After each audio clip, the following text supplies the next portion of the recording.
kita dapat berkumpul di tempat yang mulia ini.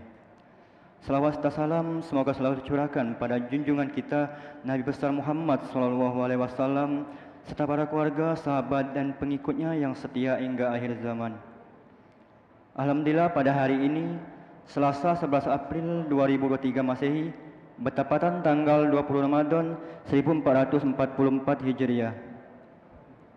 Telah hadir bersama kita Fadilatul Ustaz Ki Agus Haji Muhammad Nurdin Mansur yang akan menyampaikan ceramah agama dengan tema tanda orang yang bertakwa kepada Allah Subhanahu wa taala. Sebelum mulai acara kita pada hari ini, ada baiknya kita membaca umul kitab surat Al-Fatihah. Ala haziniya wa ila hadratin Nabi Muhammadin sallallahu alaihi wasallam. Al-Fatihah.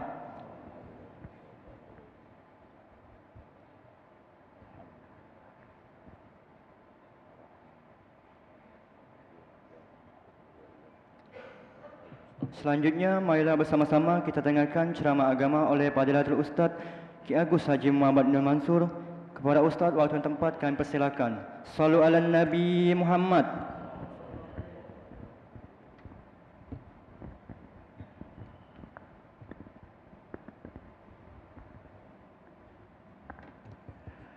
Astaghfirullahaladzim, astaghfirullahaladzim, astaghfirullahaladzim. Bismillahirrahmanirrahim. Uhayyikum bitahiyatil Islam. Tahiyatan min ahlil jinan fatahiyatuhum fiha salam. Salamun qawlan min rabbir rahim. Assalamu alaikum warahmatullahi wabarakatuh. Alhamdulillah. Alhamdulillah ala alaih. Wa asyhadu an la ilaha illallah wahdahu la syarika la lahu fi ardihi was sama'ih. Wa asyhadu anna sayyidana wa nabiyyana Muhammadan abduhu wa rasuluhu wa khatamu anbiya'ih. Sallallahu alaihi wa ala alihi salatan da'imatan ila yaumi liqa'ih.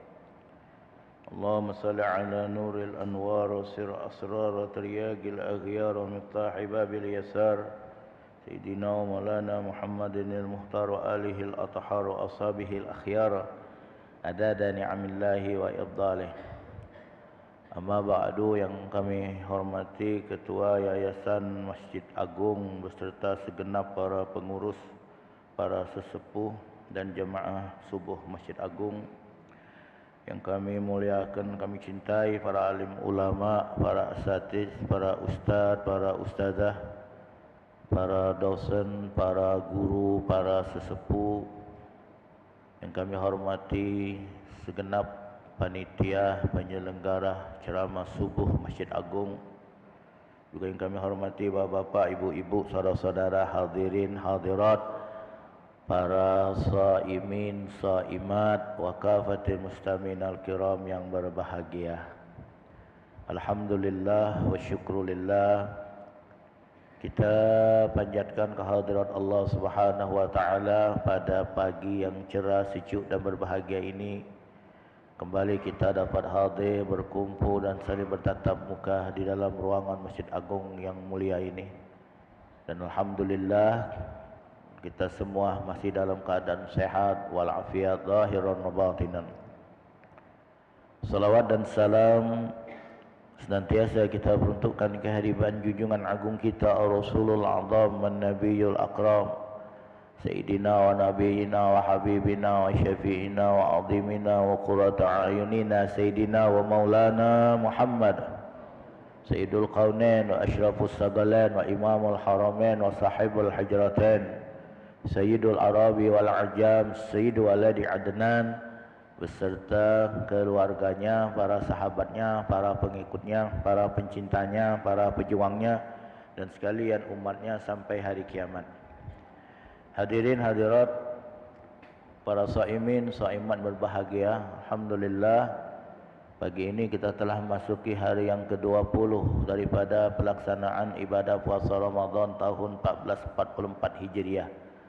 Untuk itu mari kita berdoa dan memohon kepada Allah, mudah-mudahan ibadah puasa telah kita laksanakan sampai hari yang ke-20 ini beserta semua rangkaian amal ibadah yang telah kita lakukan di dalamnya baik itu ibadah wajibnya maupun ibadah sunnahnya, semoga semuanya diterima oleh Allah Subhanahu wa taala. Dan semoga Allah tetap memberikan kepada kita dan kepada seluruh keluarga kita umur yang panjang dalam keadaan sehat walafiat zahiran wa batinan, diberikan kekuatan, pertolongan, kemudahan, taufik dan hidayah, ma'unah dan inayah dan istiqamah. Dan semoga Allah selamatkan kita dan seluruh keluarga kita dari segala kejahatan dari semua makhluknya. Allah selamatkan dari segala macam penyakit, wabak, balak, bencana dan dari segala musibah, min kulli bala'i dunia wa adzabil akhirah, dan diberi rezeki yang halal yang seluas-luasnya sehingga kita dan keluarga kita semuanya dapat menyelesaikan ibadah puasa Ramadan tahun ini dengan sebaik-baiknya. Dan mudah-mudahan ibadah puasa Ramadan tahun ini dijadikan oleh Allah untuk kita dan untuk seluruh keluarga kita lebih baik dan lebih sempurna daripada ibadah puasa Ramadan pada tahun-tahun yang sebelumnya. Amin. Allahumma amin ya rabbal alamin. Hadirin hadirat sekalian, kita awali dengan satu firman Allah dalam surah Al-Baqarah 183. Allah Subhanahu wa taala berfirman, "Ya ayyuhallazina amanu kutiba alaikumus shiyam kama kutiba alal ladzina min qablikum la'allakum tattaqun." Ya orang-orang yang beriman, telah wajibkan atas kalian berpuasa sebagaimana telah diwajibkan atas orang-orang sebelum kalian agar kalian menjadi orang-orang yang bertakwa.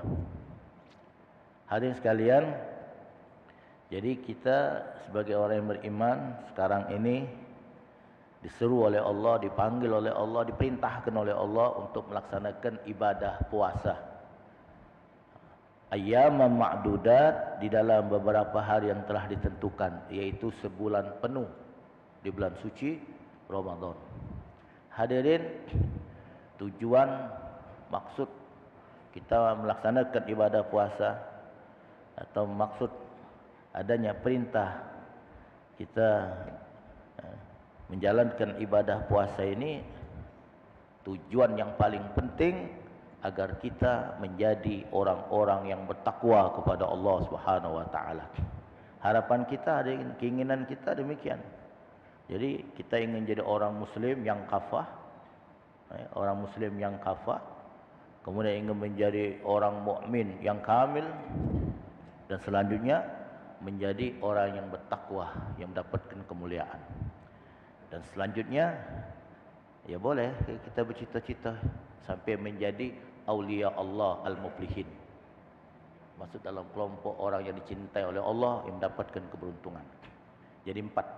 Jadi keinginan kita ini sebagai hamba Allah 4. Yang pertama, ingin menjadi muslim yang kafah, menjadi orang mukmin yang kamil, kemudian orang yang bertakwa yang mulia, dan puncaknya ingin menjadi orang yang dicintai oleh Allah, menjadi aulia Allah al-muflihin, yaitu orang-orang yang beruntung. Amin Allahumma amin ya rabbal alamin. Ini bagusnya doa ini hadirin. Kita doakan anak-anak kita, cucu kita, zuriat kita, keturunan kita. Jangan kita doa menjadi wong kaya, wong sugih, jadi wong berduit, jadi pejabat, jadi aparat. Ya boleh jadi pengusaha yang sukses boleh. Tapi 4 ini, jadikan anakku, cucuku, zuriat kini orang muslim yang kafah, orang mukmin yang kamil, orang yang bertakwa yang mulia, dan termasuk dalam kelompok walimu, orang-orang yang kau cintai yang mendapatkan keberuntungan ya Allah.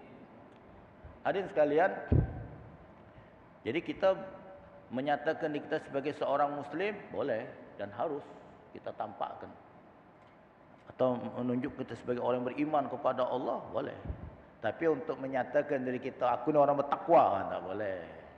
Aku orang bertakwa kepada Allah, tak boleh. Kalau ngomong model itu, aku orang bertakwa kepada Allah, berarti dia takwaan. Jadi kalau dia ngomong aku orang bertakwa kepada Allah, berarti orang itu orang takwaan.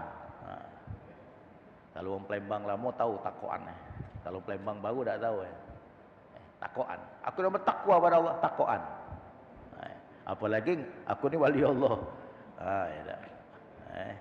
Aku ni punya karomah, aku ni kasyaf. Seorang wali menyembunyikan karomahnya seperti seorang anak gadis yang menyembunyikan darah haidnya. Nah, hadirin, memang kita tidak boleh menyatakan diri kita orang bertakwa tak boleh. Sebab yang paling tahu siapa orang sudah benar-benar bertakwa itu hanyalah Allah Subhanahu Wa Taala. Tapi kita berusaha, berikhtiar dan juga berdoa agar kita menjadi orang yang bertakwa kepada Allah. Hadirin, banyak sekali keuntungan bagi orang yang bertakwa.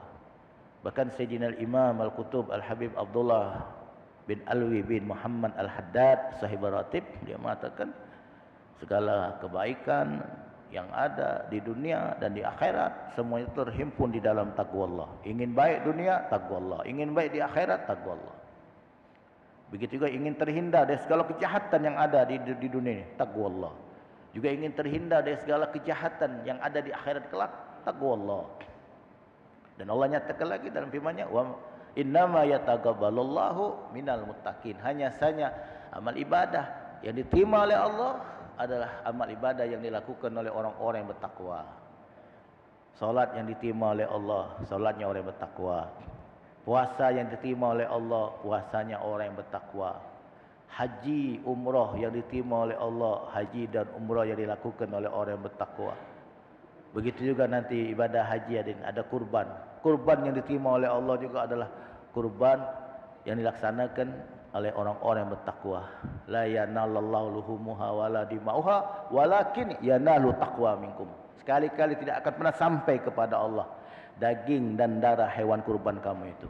Sesungguhnya yang sampai kepada Allah adalah jalan ketakwaanmu.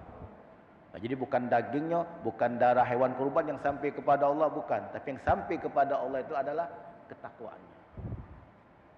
Nah, jadi takwa ni syarat utama untuk gabulnya amal. Nah, jadi takwa Allah syarat utama untuk gabulnya amal, untuk diterima segala amal ibadah kita kepada Allah adalah takwa, bertakwa kepada Allah Subhanahu Wa Taala. Jadi kalau kita resepi ayat tadi ada, jadi betapa sayangnya Allah sama kita hamba yang beriman ini. Jadi Allah perintahkan kita untuk melaksanakan ibadah puasa ini bukan sekedar untuk menguruskan badan, bukan sekedar untuk sekadar berlapar haus, atau mengistirahatkan mesin-mesin yang ada di perut ini, bukan sekedar itu. Ada juga faedah puasa itu untuk supaya kita sehat, bukan sekedar itu.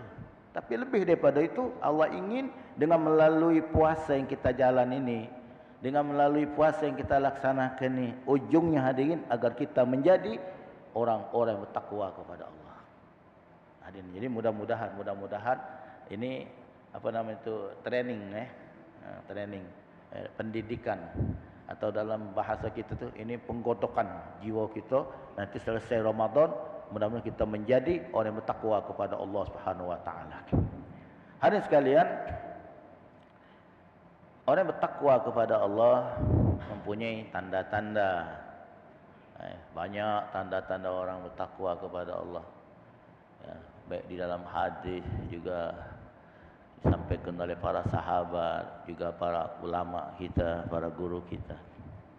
Hadirin, beberapa hari yang lalu kita kan memperingati peristiwa nuzul Quran. Dan ini saya tersentuh. Sesungguhnya untuk apa Al-Quran diturunkan? Kan dijawab oleh Allah, syahrul Ramadan allazi unzila fihil Quran hudal linnas. Jadi Al-Quran diturunkan sebagai petunjuk bagi manusia secara umum. Nah, secara khusus ada lagi di awal suratul Baqarah, alif lam mim zalikal kitabul la raiba fihi hudal lil muttaqin. Nah, ini secara khusus. Jadi secara umum Al-Quran adalah hudal linnas, petunjuk bagi semua manusia. Wa bayyinatin minal huda wal furqan, dan menerangkan petunjuk-petunjuk itu.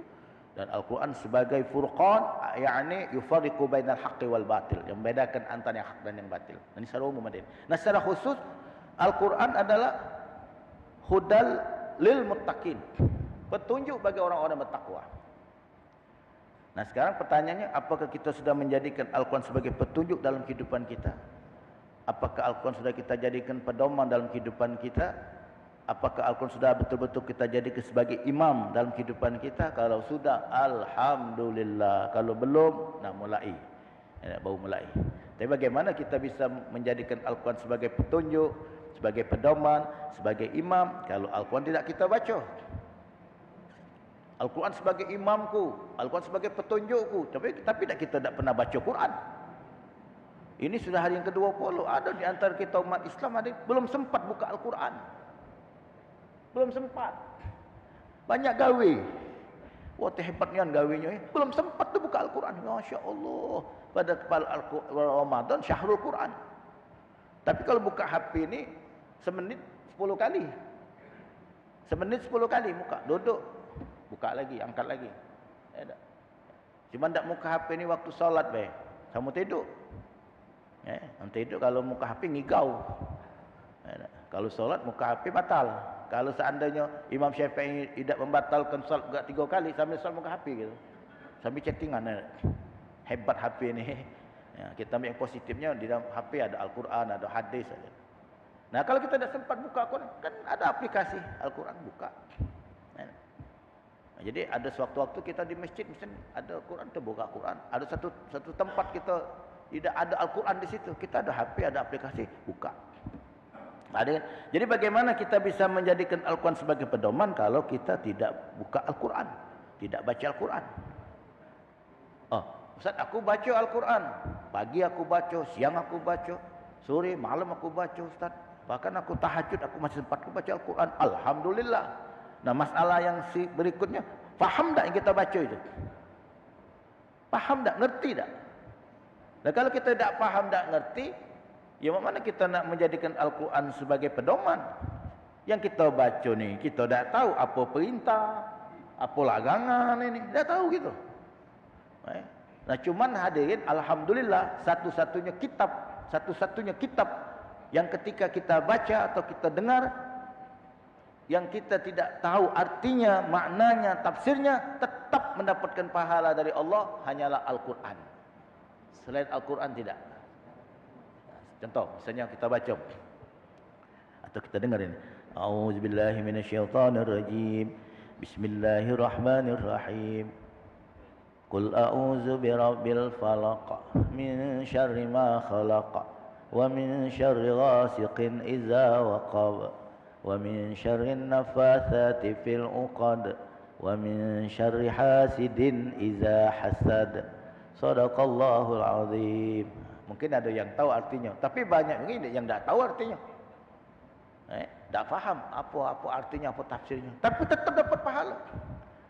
Tadi ketika kita solat subuh berjamaah, Imam Ananda Fadil. Kalau di Masjid Agung Ustaz Fadil. Kalau murid aku di Darul Mutakin, Fadil ini namanya Yusuf. Di kampung dia Ujang. Tadi aku ngomong, namanya tinggi kok. Di kampung Ujang, waktu belajar Darul Mutakin sama dengan saudara Ihsan. Di mana Ihsan? Ihsan. Ini murid aku juga ini, Ihsan. Yusuf. Jadi kalau di Darul Mutakin Yusuf, di Masjid Agung Fadil. Alhamdulillah. Nah, hadirin, beliau tadi membaca Al-Quran, kita dengar, Masya Allah, tapi tak ngerti kita apa dia dibaca ini. Tapi tetap dapat pahala. Ngerti tak ngerti, paham tak paham, hadirin, kalau kita membaca Al-Quran atau mendengarkan ayat-ayat Al-Quran dibacakan, tetap dapat pahala. Beda dengan kitab yang lain. Contohnya apa? Al-Barzanji misal. Al-Barzanji. Al-jannatu wa na'imuha sadun lima yusalli wa yusallim wa yubarik alaik. Bismillahirrahmanirrahim. Abtadi'ul imla bismi zatil aliyah mustadiran faidal barakati ala ma analah wa awlah. وأصني بحمد موارده سائغة حنية ممتدئا من الشكر الجميل مطايا. Aman kita tak ngerti macamnya ni, apa dia artinya, apa dia tafsirnya ni, tidak boleh pahala. Tak boleh pahala. Jadi boleh apa Ustaz? Ya boleh lemak lemak macamnya, lemak dengarnya. Nah, paling-paling boleh pahala macam Barzanji ni waktu mengucapkan Atirillahumma qabrahul karim bi'arfin syajiyyi min salati wa taslim. Allahumma Salli wa sallim wa barik alaihi. Nah, yang inilah boleh pahalanya karena salawat. Lainnya itu tidak tahu gitu. Nah, jadi sekarang gimana solusinya? Alhamdulillah hadirin, sudah banyak terjemahan, sudah banyak terjemahan dijual di buku-buku. Bahkan di aplikasi ini ada juga. Download saya dah buka store apa, Play Store. Janji terjemahan betul dia. No, ini dia artinya nih. Jadi bahawa kita boleh pahala, insya-Allah boleh ilmu. Nah, hadirin, jadi Al-Quran adalah petunjuk secara umum bagi manusia, semuanya. Secara khusus bagi hamba-hamba Allah yang bertakwa. Nah, sekarang yang kita jelas ini, siapa orang yang bertakwa kepada Allah Subhanahu Wa Taala? Allah jelaskan, Alif Lam Mim, zalikal kitabu la raiba fihi hudal lil muttaqin. Alif Lam Mim. Alif Lam Mim. Ini ahruful muqatta'ah, huruf-huruf yang terpotong min ayatil mutasyabihat. Termasuk ayat yang mutasyabihat. Dalam Al-Quran tu ada namanya ayatun muhkamat, ada ayatun mutasyabihat. Kalau muhkamat itu yang jelas, contohnya Allahul ladzi khalaqas samawati wal arda wa ma bainahuma. Allah yang telah menciptakan langit dan bumi dan semua apa yang ada di atas langit dan bumi. Kan jelas ini. Nah, ada ayat mutasyabihat, misalnya alif lam mim, alif lam mim. Apa maksudnya ini? Wallahu a'lam bi muradih, hanya Allah yang tahu maksudnya. Kita tidak boleh menafsirkan Al-Quran dengan fikiran kita sendiri.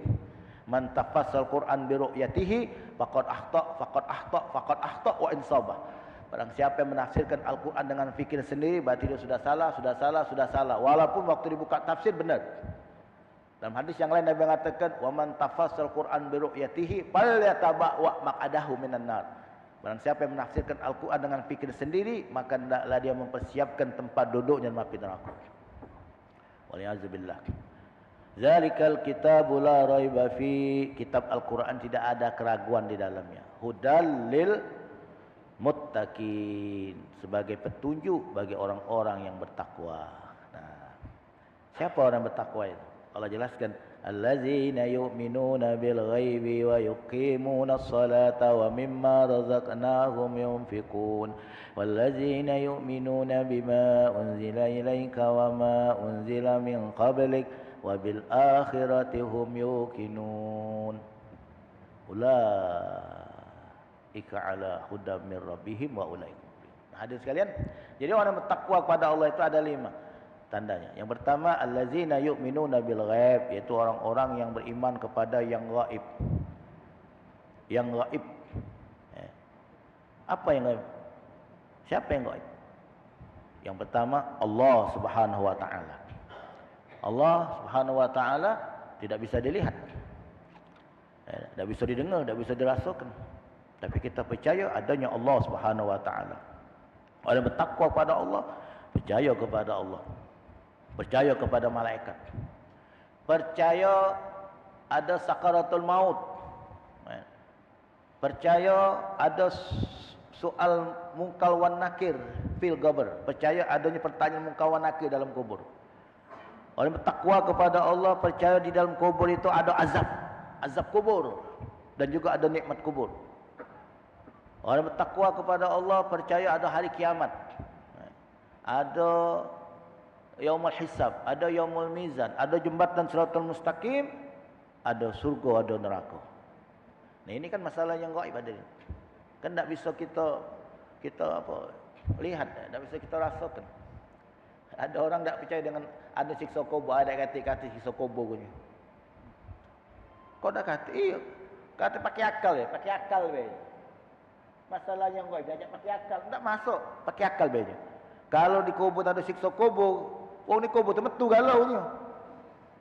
Astagfirullahaladzim. Ya, yang diajak ngomong ni kalau orang setengah kilo boleh lah. Setengah-setengah. Ada kan? Tak masuk akal. Memang masalah tak bisa diakali, aku diimani. Masalah gaib, masalah yang tak tampak di mata ini seperti malaikat ya. Ada tak percaya? Tak hati-hati malaikat ini. Sudah, kalau kau tak percaya malaikat, kau tunggu baik. Tunggu baik ya. Apa pagi ni, apa siang ni, apa sore ni, apa malam ni, kau tunggu baik. Pasti ketemu kau. Malaikat maut. Ada gini. Nah jadi inilah orang yang bertakwa kepada Allah itu siapa? Orang yang beriman kepada yang gaib. Allah letakkan yang pertama. Jadi allazina yu'minuna bil ghaib, itu orang-orang yang beriman kepada yang gaib. Yang pertama, baru yang keduanya wa yuqimunas shalah, dan mereka mendirikan solat. Kenapa letakkan nomor 2? Tidak wa yuqimus shalah dulu baru yu'minuna bil ghaib. Hadirin, kita yang solat ini itu karena kita beriman kepada yang gaib. Kenapa kita solat? Kenapa kita puasa sekarang ini? Alasan mudah baik, supaya masuk surga. Supaya mati gaget masuk surga. Kenapa kita tidak salat? Kenapa kita tidak mau meninggalkan salat? Kenapa kita tidak membatalkan puasa? Oh takut, kalau kita tidak puasa, kalau kita tidak sakit masuk neraka. Nah, kan percaya itu. Nah, maka kepada anak-anak kita tanamkan dulu beriman kepada yang gaib ini. Supaya dia melaksanakan ketaatan kepada Allah bukan karena nabanya, bukan karena ada ibunya. Sebab kalau kita tidak tanamkan iman kepada yang gaib ini, anak-anak kita itu kalau dia solat karena ada abahnya. Kalau ada abahnya solat, kalau abah tidak kecil tak solat. Abahnya ngomong sama anaknya, sama bininya, besok bapak nak keluar kota, ada tugas kantor dia ni, luar kota. Jadi seminggu bapak luar kota. Hujan, alhamdulillah seminggu kita libur solat. Libur seminggu. Kenapa? Abah dah kata. Jadi kalau abah mati, merdeka, aman, tak solat lagi, tak puasa lagi. Karena dia takut dengan abahnya, bukan takut dengan Allah. Nah, jadi wa yuqimunas shalah, mendirikan solat. Yang ketiga, wa mimma razaqnahum yunfikun.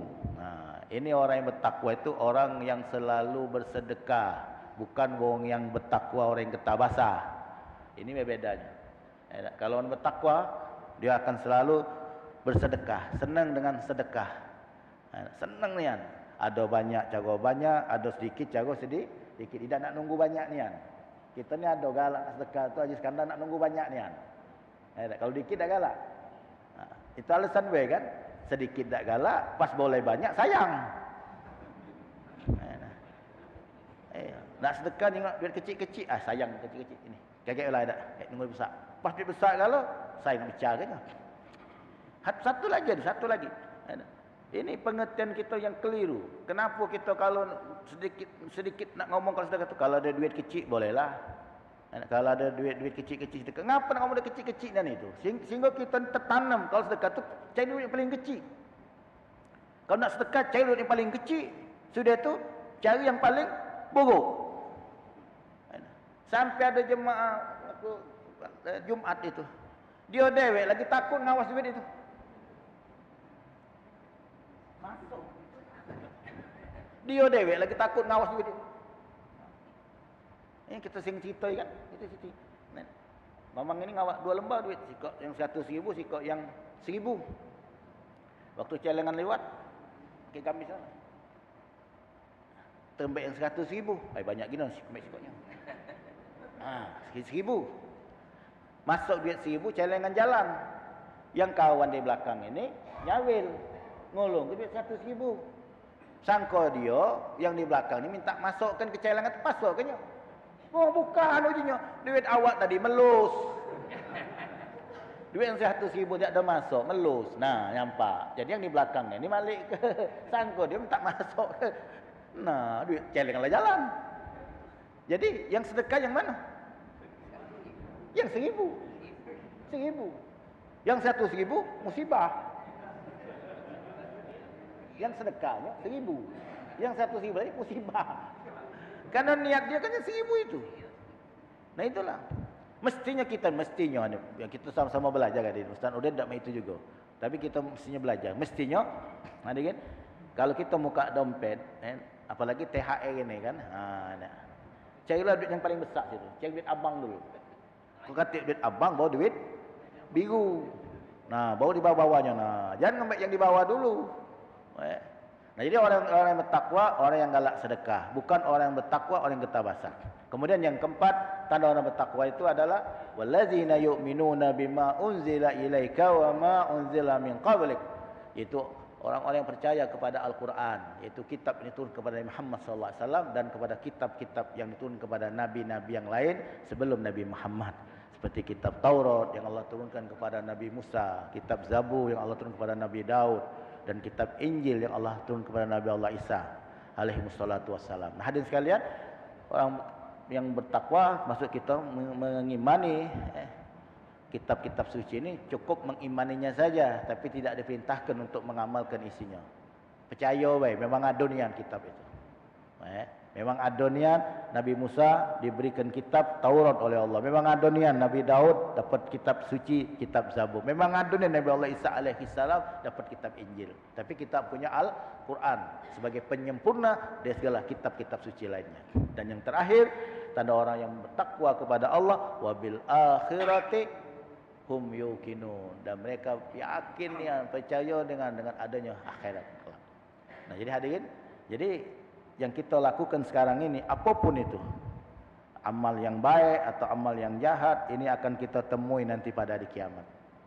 Jadi apapun yang kita lakukan sekarang ini, apapun yang kita buat sekarang ini, akan kita temui nanti hasilnya pada hari kiamat.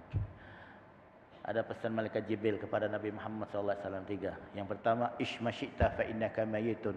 Wahai Muhammad, hiduplah sesuka hatimu, tapi ingat kau akan mati. Yang kedua, wahbib habibaka fa innaka fariguhu. Cintailah kekasihmu, tapi ingat perpisahan itu pasti akan terjadi. Yang ketiga, wa'mal masyita fa innaka mulaki. Dan berbuatlah sesuka hatimu, apapun yang akan kau lakukan, lakukanlah. Tapi ingat semua hasilnya akan kau temui nanti di akhirat. Nah, hadirin, orang yang bertakwa kepada Allah, yaitu orang yang percaya kepada yang gaib, yang selalu mendirikan salat, yang selalu menginfakkan sebagian rezeki Allah berikan kepada mereka. Mereka percaya kepada Al-Quran dan kepada kitab-kitab suci lainnya, dan mereka percaya dan yakin pada adanya hari akhirat. Ulaika ala hudam mir rabbihim wa ulaika humul muflihun. Mereka lah orang-orang yang selalu mendapatkan petunjuk dari Tuhannya, dan mereka itulah orang-orang yang beruntung. Nah, mudah-mudahan kita dan keluarga kita termasuk dalam kelompok ulaika ala hudam mir rabbihim wa ulaika humul muflihun. Amin, Allahumma amin ya rabbal alamin. Assalamualaikum warahmatullahi wabarakatuh. Bismillahirrahmanirrahim. Alhamdulillahirabbil alamin. Allahumma salli ala sayyidina Muhammad salatan tamla'u biha qulubana nuran wa salahan wa surura wa tarzuqna biha rizqan wasi'an halalan thayyiban mubarakan midrara wa ala alihi wa sahbihi wa sallim ala kulli syai'. Allahumma anfa'na bima 'allamtana wa 'allimna ma yanfa'una wa zidna ilman. Allahumma dafa'na al-ghala wal bala wal waba wal fahsya wal munkar was suyuf wal mukhtalifa wasyada'ida wal mihan ma dhahara minha wa ma batan min baladina Indonesia wa Palembang Darussalam khassah wa min buldanil muslimin amma innaka ala kulli syai'in qadir. Barikillahumma lana fi syahri Ramadan, barikillahumma lana fi syahri Ramadan, barikillahumma lana fi syahri Ramadan, wa a'inna ala siyam wal qilam wa qiyam wa tilawatil Qur'an, wa qani'na bi qillati ta'am wal kalam wal manam, wahfazna minaz zunubi wal asam, warzuqna husnal hitam bi jahi sayyidina Muhammad khairil anam. Rabbana atina fid dunya hasanah wa fil akhirati hasanah wa qina azabannar. Sallallahu alaihi sayyidina Muhammad wa ala alihi wasallam. Alhamdulillahirabbil alamin. Taqabbalallahu minkum.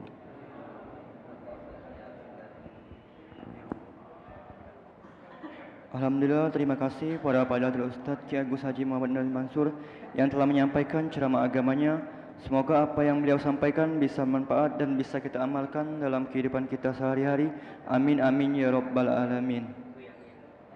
Kami informasikan kepada para jamaah bahwasanya pada solat zuhur nanti akan ada ceramah yang insya Allah akan disampaikan oleh